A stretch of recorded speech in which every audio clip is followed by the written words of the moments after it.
Ngerti, Kak Wira. Pergi. Baik.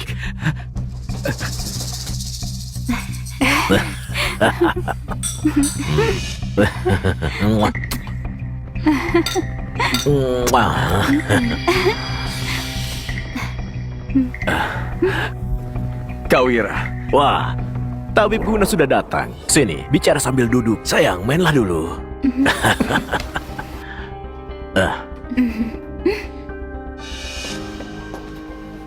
Ayo. Tabib Guna. Ini sudah hampir 6 bulan. Kenapa si tua bangka Yesa itu masih segar bugar? Jangan-jangan kamu menipuku ya? Enggak, Kak Wira.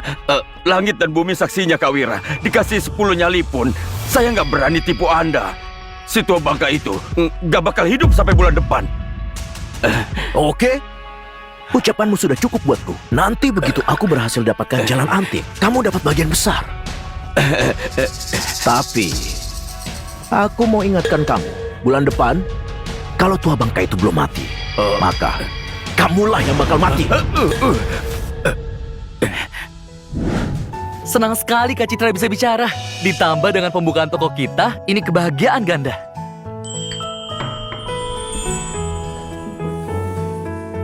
Ayo Kak Citra, minum tehnya. Uang sewa di sini mahal sekali kan? Gak terlalu, Pak Yesa malah kasih kita diskon. Oh iya Kak Alarik, karena Kak Citra bahas ini, aku mau kasih kartu ini padamu. Kata sandinya 06 kali. Di dalamnya masih 2,46 miliar. Nanti aku rapikan catatannya. Baru kutunjukkan padamu. Tunggu. Ada berapa banyak uang di kartu ini? Kak Alarik, kamu belum bilang ke Kak Citra berapa uang hasil penjualan giok itu? Lagi hoki saja. Aku buka satu batu senilai 4 miliar. 4 miliar? Nggak usah kaget. Nanti kita nggak cuma dapat 4 miliar. Leo, ingatlah, nanti transfer 1 miliar ke aku. Sisa uangnya dipakai buat modal awal toko. Gak perlu Kak, aku sudah sisihkan 600 juta. Itu cukup buat modal awal. Baiklah, sayang. Uang ini kamu pegang ya. Pak Alarik.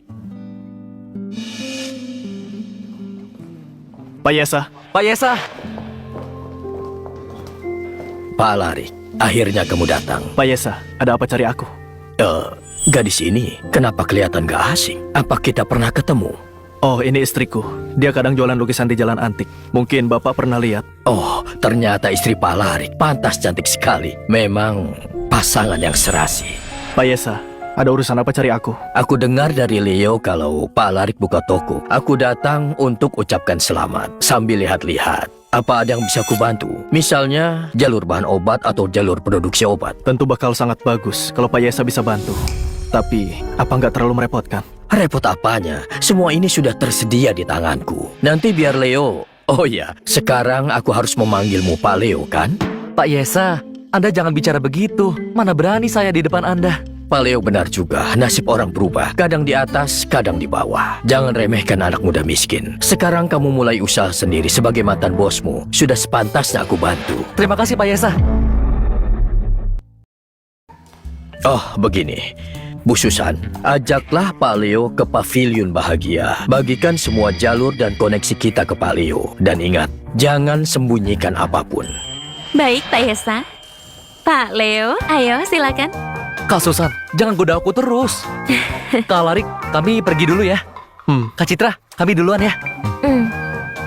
Duluan Kak Citra. Pak Yesa, ayo katakan saja. Pak Alarik, bisakah kita bicara berdua? Kalau gitu kutunggu di luar. Sayang. Jangan panggil aku sayang. Kenapa? Apa aku buat kamu marah? Kamu tunggu di sini saja. Pak Yesa, istriku bukan orang luar. Kamu nggak perlu. Bukan gitu. Maksudku, kamu harus ubah panggilanmu. Panggil aku Citra saja. Oh, kenapa? Anggap saja aku mohon padamu, oke? Baiklah, Citra. Gini saja. Ambillah uang ini, pergilah beli kuas yang bagus. Tanganmu itu buat melukis, bukan buat ditusuk. Dia bahkan perhatikan hal sekecil kuas patah itu. Baiklah.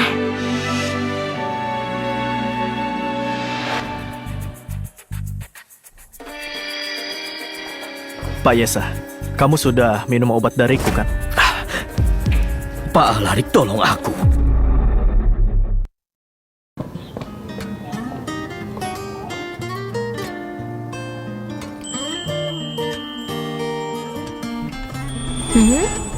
Mana lukanya?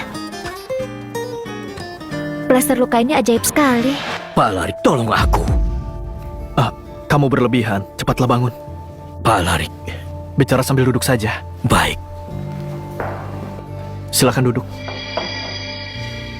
Tabib Guna bilang gejala sesak jantungku itu normal. Jadi nggak kupikir. Tapi setelah kamu bilang gitu, aku jadi curiga. Aku lakukan pemeriksaan di rumah sakit, tapi Kondisinya parah sekali. Jantungmu kuat di luar, lemah di dalam. Gak ada energi kehidupan. benar.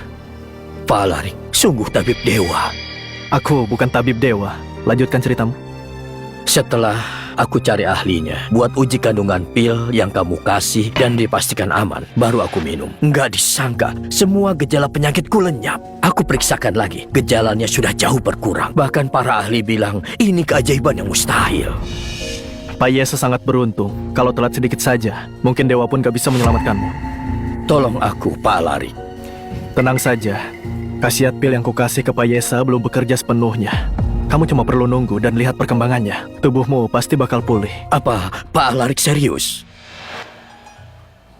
Karena aku sudah buka toko di sini, Pak Yesa bisa cari aku kapanpun. Baguslah. Kebaikan Pak Alarik nggak akan bisa kubalas. Anggaplah teh ini sebagai anggur. Terima kasih, Pak Alarik. Pak Yesa beli Gyoku dengan harga tinggi, lalu bantu aku buka toko. Itu namanya punya budi dan harga diri. Pil yang kukasih padamu cuma timbal balik. Baiklah, timbal balik itu memang sangat bagus. Pak Alarik, menurutmu masalah pil panjang umur milik tabib Guna itu disengaja atau enggak? Pak Yesa, hal ini harus kamu tanyakan ke tabib Guna, bukan padaku. Aku cuma takut salah paham ke tabib Guna, lalu merusak pertemanan kami. Aku mau kasih saran padamu. Silakan Pak Alarik. Bertindaklah dengan jujur, jadilah orang berhati nurani, maka 100 masalah bisa lenyap dan semua jelas. Kak Alarik.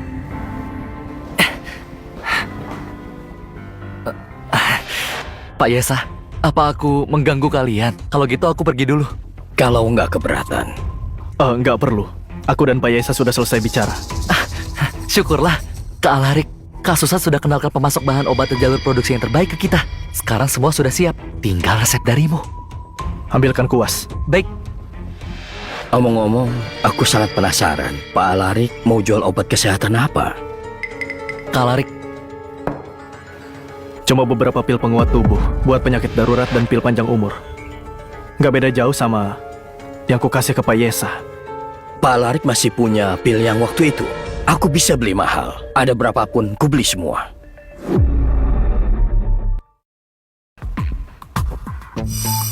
Pak Alarik mau tulis resep obat. Aku dan Zia bisa keluar sebentar. Nggak usah repot.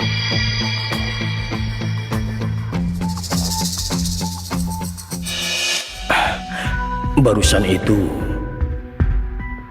Pak Yesa, nggak apa-apa kan? tulisan yang mengalirkan emas, penuh kekuatan. Pantas saja dia nggak takut ku baca resepnya. Kenapa? Kak Alarik, kamu saja biasanya nggak bisa ingat nomor ponsel. Sekarang otakmu malah bisa ingat 18 resep obat. 18 resep ini, dari cedera tulang sampai rematik dan demam, dari penambah tenaga sampai penyeimbang energi, semua lengkap. Aku sudah tulis nomor urutnya. Nomor 1 sampai 5 itu harga obat terjangkau, disebut pil manusia. Nomor 6 sampai 10 itu obat mahal, disebut pil bumi. Nomor 11 sampai 15 itu obat andalan toko, disebut pil langit. Kak Alarik, kenapa di semua resep ini yang bisa sembuhkan penyakit masuk ke harga murah? Kenapa pil buat jaga kesehatan jauh lebih mahal? Nyawa manusia lebih berharga dari emas. Menolong orang jauh lebih mulia lagi.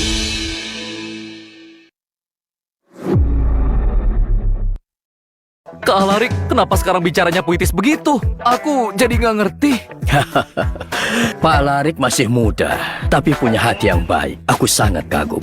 Tapi aku lebih penasaran sama khasiat dari 3 resep terakhir. 3 jenis resep ini adalah pusaka pavilion penyucian hati. Harus kuracik sendiri. Aku menamainya Pil pemulih roh, pil penambah energi, dan pil kehidupan. Setelah meminumnya, bisa buat awet muda dan memperpanjang umur. Harganya 1,76 miliar per butir. 1,76 miliar. Kak Alarik, toko obat kita baru buka. Kalau harganya semahal ini, apa ada yang mau beli? Ini buat pajangan toko. Nggak masalah meski cuma disimpan di etalase. Ketiga pil ini dibanding dengan yang kamu kasih aku sebelumnya, gimana khasiatnya? Pil yang kukasih ke Payesa cuma buat obati penyakit. Kalau buat perpanjang umur, mungkin masih kurang ampuh. Aduh, bagus sekali Pak Alarik. Aku pesan 3 butir dulu. Kalau berkhasiat, akan kukenalkan ke banyak pelanggan. Terima kasih Payesa. Aduh, sama-sama. Kak Alarik, biar langsung kuurus sekarang. Kalau lancar, toko obat kita besok bisa resmi buka. Kamu sudah kerja keras. Kak Alarik, nggak sama sekali. Sekarang aku merasa sangat semangat. Pak Alarik, besok buka toko itu kabar gembira. Tapi aku harus ingatkan satu hal. Oke. Katakan saja. Pak Alarik, jual obat kesehatan di Jalan Antik. Sama saja usik keuntungan Paviliun Dewa. Tabib Guna pasti nggak bakal diam saja. Kalau besok buka, kamu harus siapkan mental.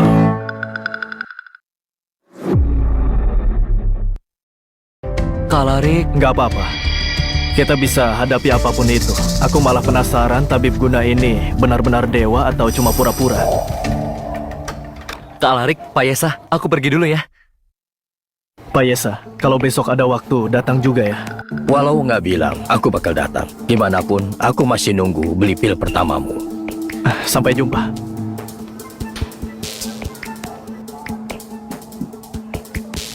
Zia, Ya, gimana menurutmu orang ini? jawab Pak Yesa.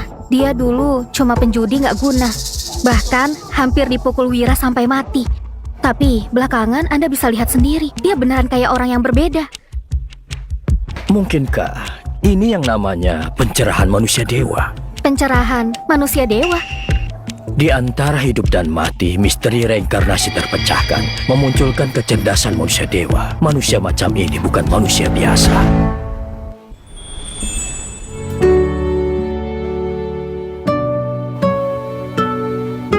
Pak, berapa harga kuas ini? 1,36 juta. Kalau yang ini?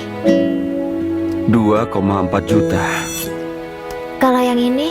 Aduh, Nona. Kamu sudah lihat-lihat lama. Kamu mau beli apa enggak?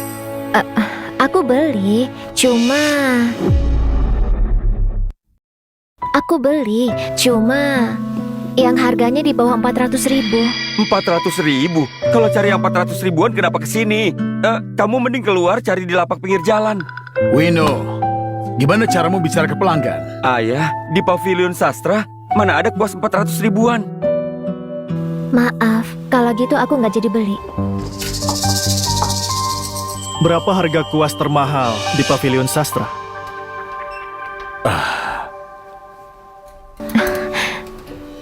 Di sini sangat mahal.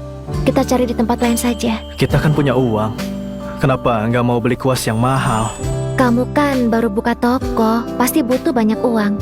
Aku nggak mau boros. Aku kan cuma melukis. Pakai kuas apapun sama saja. Ini harganya berapa? Oh, wah Pak, selera Anda bagus sekali. Kuas ini adalah pusaka toko kami. Harganya 1 miliar. Coba keluarkan, aku mau lihat. Pak, mending Anda lihat dari sini saja. Kalau kuas ini sampai rusak, Anda nggak bisa ganti. Konyol. Lihat saja masa bisa rusak. Kamu ini makin keterlaluan saja. Cepat keluarkan. Ayah, Kamu atau ayahmu yang jadi bosnya. Cepat.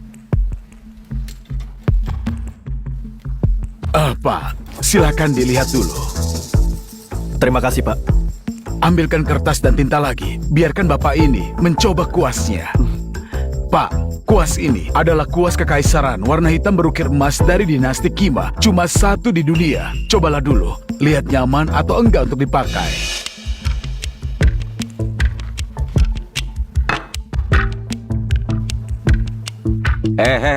belum dicelupkan ke tinta. Kamu paham kaligrafi atau enggak? Kenapa kamu ini heboh sekali? Oh ya Pak, coba celup dulu ke tintanya. Nggak usah, cuma coba-coba tulis. Ah? Apa? Hei Pak, kenapa pakai tenaga sebesar itu? Bahkan belum dicelupkan ke tinta. Masa iya bisa nulis gitu aja? Mending kita cari tempat lain saja. Kuas ini palsu. Kamu bilang apa? Ayah, lihat dia. Ayah, Pak, palsu? Benar. Kalau nggak percaya, coba periksa baik-baik. Tapi mana mungkin ini palsu? Teknik kaligrafinya luar biasa. Mustahil dia nggak bisa bedakan asli dan palsu. Mungkinkah aku salah lihat? Oh, jadi ternyata begitu. Pak, karena ini barang palsu, gimana kalau jual ke kami 1 juta? 1 juta? Kalian penipu. Keluar sana. Diam. Kuas ini memang palsu. Terima kasih atas koreksinya, Pak. Kalau enggak, pavilion sastraku bisa jadi bahan tertawaan. Wino, bungkus kuas ini buat dia. Ayah, kuas ini kan sudah ayah simpan bertahun-tahun. Kenapa tiba-tiba bisa jadi palsu?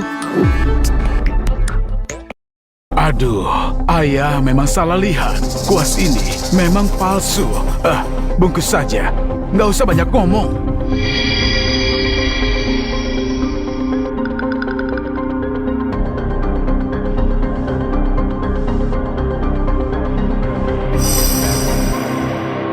Terima kasih, Pak. Aduh, sama-sama. Seharusnya aku yang berterima kasih padamu. Sayang, gesek kartunya. Oke.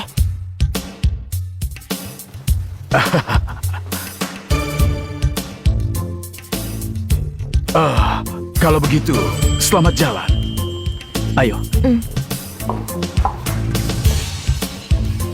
Ayah, sebenarnya apa yang ada di pikiran ayah? Diam. Lihat sini. Ayah, lihat apa? Ini nggak ada apa-apa kan? Jangan cerewet. Cepat pergi. Ambil serpian emas yang biasa kita pakai.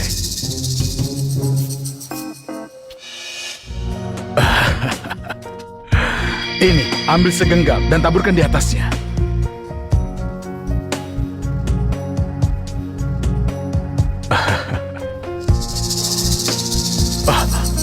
Ini.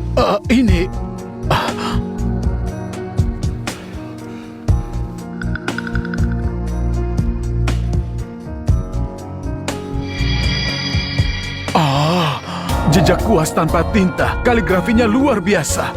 Nggak nyangka, di dunia ini ada orang yang bisa buat kaligrafi sampai setingkat ini. Ajaib sekali. Ajaib sekali. Ayah, apa ini sulit sekali? Masa cuma karena ini ayah sampai jual pusaka toko kita seharga 1 juta padanya? 1 juta ditukar buat 1 kata? Rugi besar sekali. Kamu ini memang harus melatih ketajaman matamu. Nilai huruf ini, jangankan 1 miliar, 10 miliar pun tidak akan cukup. 10 miliar?